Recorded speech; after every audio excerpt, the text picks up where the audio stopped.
Kazipet media పాయింట్లో Congress party తరఫున press meet.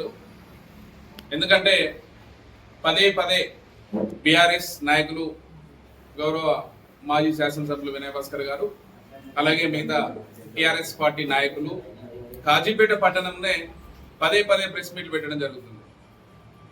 ఎందుకంటే గత 10 సంవత్సరాలు వాళ్ళు అధికారంలో ఉన్నారు, వాళ్ళకు 9 మంది ఎంపీలు ఉన్నారు, బీజేపీ గవర్నమెంట్ లో పొత్తులో ఉన్నారు. వాళ్ళు ఎలాంటి పని కాజీపేట డెవలప్మెంట్ విషయంలో కానీ, కోచ్ ఫ్యాక్టరీ విషయంలో కానీ ఏం చేయలేకపోయింది. సరే, ఏదో పబ్లిక్ ఒత్తిడితోటి ధర్నాలకు, రాస్తానాలకు కాంగ్రెస్ పార్టీ ముందుంటే అన్ని పార్టీలు కలిసి వచ్చినాయి, చేయగలిగింది. కానీ వాళ్ళ ఎంపీల ద్వారా కోచ్ ఫ్యాక్టరీ రాలేకపోయింది. రాష్ట్ర గవర్నమెంట్, బీఆర్ఎస్ రాష్ట్ర గవర్నమెంట్ ఒక 5 ఎకరాల భూమి కొని కేంద్ర గవర్నమెంట్ కు అప్పచెప్పలేకపోయింది. కోచ్ ఫ్యాక్టరీ రావాలంటే ఒక 5 ఎకరాల భూమి తక్కువ ఉంటే ఆ భూమి కొని రాష్ట్ర కేంద్ర ప్రభుత్వానికి అప్పచెప్పలేకపోయింది. అప్పచెప్పకపోవడం వల్లనే కోచ్ ఫ్యాక్టరీ రాలేదు. అలాగని కొంతమంది దేవస్థానం సంబంధించిన భూములు దున్నుకున్నటువంటి రైతులకు కూడా నష్టపరిహారం కింద తెలంగాణ రాష్ట్ర గవర్నమెంట్, ఆ రోజున్న గవర్నమెంట్ వాళ్ళకి నష్టపరిహారం కట్టియలేకపోయింది. అట్లా కూడా కోచ్ ఫ్యాక్టరీ ఆగింది. ఎందుకంటే ప్రజా ఉద్యమం, ప్రజలు దున్నుకున్నది కాబట్టి, దేవస్థానం భూమి అయినా ఏదైనా వాళ్ళు కష్టపడి 40 ఏళ్ల వాటి దున్నుకున్నారు కాబట్టి వాళ్ళకు కూడా నష్టపరిహారం చెల్లించాలనే విధానంగా వాళ్ళు కూడా ధర్నా చేయడం జరిగింది, వాళ్ళకి మద్దతు చేయడం జరిగింది. అదే కాంగ్రెస్ పార్టీ ఈ రోజు రేవంత్ రెడ్డి నాయకత్వంలో గవర్నమెంట్ రాగానే కోచ్ ఫ్యాక్టరీ కోసం ఇలాంటి నిధులు కొరత ఉన్నా, భూములు కొనియాలన్నా కూడా వాళ్లకు నష్టపరిహారం కింద డబ్బులు అప్పచెప్పడం జరిగింది. కోచ్ ఫ్యాక్టరీ సెంట్రల్ గవర్నమెంట్ ఒప్పించి కోచ్ ఫ్యాక్టరీ తేవడం జరిగింది. ఈ రోజు శంకుస్థాపన కూడా ఉంది, వర్క్ కూడా 70% అయిపోయింది. కాంగ్రెస్ పార్టీ నినాదం ఏంటంటే, తెలంగాణ వరంగల్ జిల్లాలో, ఉమ్మడి వరంగల్ జిల్లా ఉన్నప్పుడు తెలంగాణ రాష్ట్రం ప్రకటించేటప్పుడు తెలంగాణ రాష్ట్రానికి హైదరాబాద్ తో కూడిన తెలంగాణ, కోచ్ ఫ్యాక్టరీ, ఒక 5 నుంచి 10,000 మంది జనాభాకు ఉద్యోగాల అవకాశాలు కలుగుతాయి కోచ్ ఫ్యాక్టరీ, గిరిజన యూనివర్సిటీ, ఎన్నో అనేక సంక్షేమాలు తెలంగాణ రాష్ట్ర అభివృద్ధి కోసము పింక్ బుక్ లో పెట్టడం జరిగింది, పార్లమెంట్ లో ప్రతిపాదించడం జరిగింది. ఆంధ్రకు పోలవరం ప్రాజెక్ట్ ఇచ్చి ఆంధ్రప్రదేశ్ లో ప్రకటించడం జరిగింది. కాబట్టి ఏదైనా తెలంగాణ రాష్ట్రం ఈ రోజు అభివృద్ధి చేయాలన్నా కాంగ్రెస్ పార్టీ. కాజీపేటలో కూడా ఇవాళ కాజీపేట అభివృద్ధి చెందాలన్నా కూడా కాంగ్రెస్ పార్టీతోటే అభివృద్ధి చెందుతుంది. ఎందుకంటే గత ప్రభుత్వంలో 10 సంవత్సరాలు ఉన్న బీఆర్ఎస్ నాయకులు, కేసీఆర్ అయితే కేటీఆర్ అయితే కాజీపేట కొరగబెట్టింది ఏం లేదు. ఎందుకు లేదు అంటే, ఈ రోజు కాంగ్రెస్ పార్టీ అధికారంలోకి వచ్చినాక కాజీపేట బ్రిడ్జ్ అయితేనేమి, ఇలా అభివృద్ధి పనులు జరుగుతున్నాయి. వాళ్ళకి బిల్లులు ఇయ్యక 10 ఏళ్ళు పెండింగ్ పెట్టింది.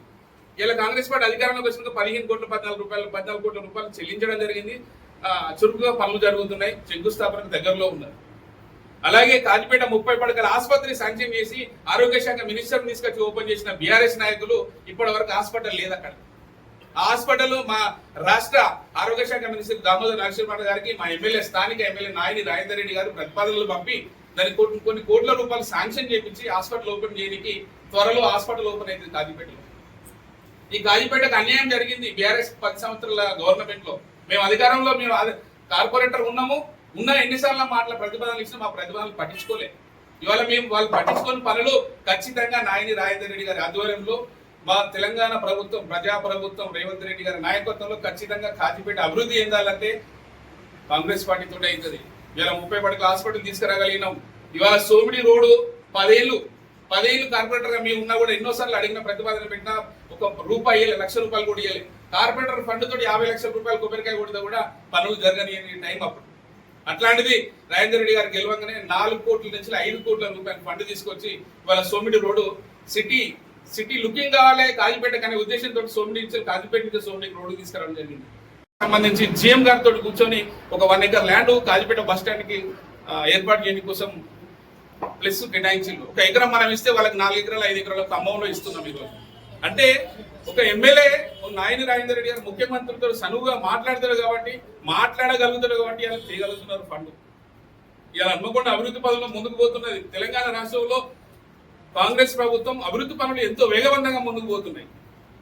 10 ఏళ్ళు అధికారంలో నుండి మీరు ఏం చేయలేకపోయిన, మాటలకే పరిమితమైనలు. కాజీపేట డెవలప్మెంట్ అనేది కాంగ్రెస్ పార్టీతో అవుతుంది. ఏదున్నా కాజీపేట డెవలప్మెంట్ కావాలంటే కాంగ్రెస్ పార్టీ ద్వారానే. కాజీపేట బస్ స్టాండ్ అయితేనేమి, కాజీపేటకు సంబంధించిన బ్రిడ్జ్ అయితేనేమి, ప్లస్ రానున్న రోజుల్లో కాలేజీ కోసం కూడా మేము ప్రతిపాదన పెట్టినాం. కాజీపేట జూనియర్ కాలేజ్ కావాలని ప్రతిపాదన పెట్టినాం. ఖచ్చితంగా కాలేజీ కూడా నిర్మించుకుంటాం అని చెప్పి కాజీపేటను రానున్న కాలంలో అభివృద్ధి చెందుకుంటూ ఇప్పుడు మా కాంగ్రెస్ ప్రభుత్వంతో అభివృద్ధి చెందుతుంది. వీళ్ళంతా మాటలు చెప్పుకొని అప్పటి మటుకు ప్రెస్ మీట్ పెట్టుకుని వెళ్ళిపోయే వాళ్ళు. వాళ్ళ ముందు ఏదున్నా కాంగ్రెస్ ద్వారానే అభివృద్ధి చెందని కోరుకుంటూ థ్యాంక్ యూ.